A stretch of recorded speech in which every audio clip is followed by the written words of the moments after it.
بسم اللہ الرحمن الرحیم۔ بخاری شریف میں ایک روایت ہے جو بخاری شریف میں 4 مقامات پر مذکور ہے۔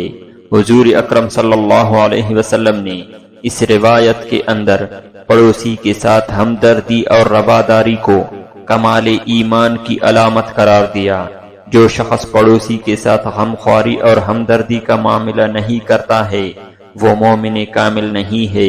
حضور اکرم صلی اللہ علیہ وسلم نے ارشاد فرمایا،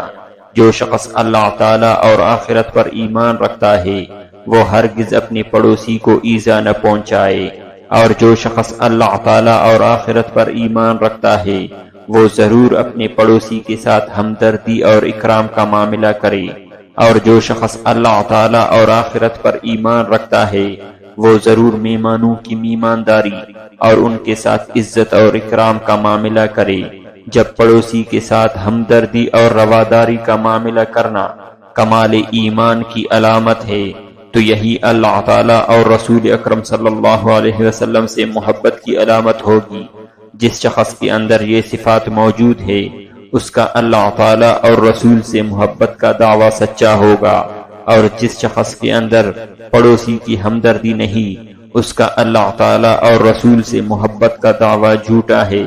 حضرت امام غزالی رحمت اللہ علیہ فرماتے ہیں، تم اپنے گھر کی عمارت کو اتنی اونچی نہ کرو جس سے پڑوسی کا گھر ڈھک جائے اور اس کے گھر میں ہوا پہنچنے سے رکاوٹ بن جائے۔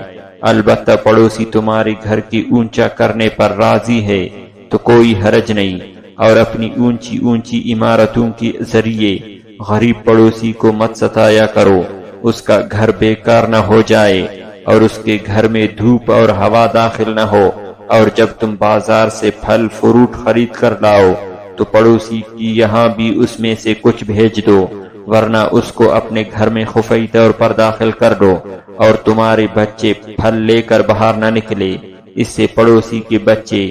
کبیدہ خاطر ہوں گے، اور اپنی پکی ہوئی ہانڈی سے اور اپنے پکوان کی خوشبو سے پڑوسی کو مت ستاؤ۔ ہاں البتہ پڑوسی کے یہاں اس میں سے کچھ بھیجنے کا ارادہ ہے تو کوئی حرج نہیں ہے۔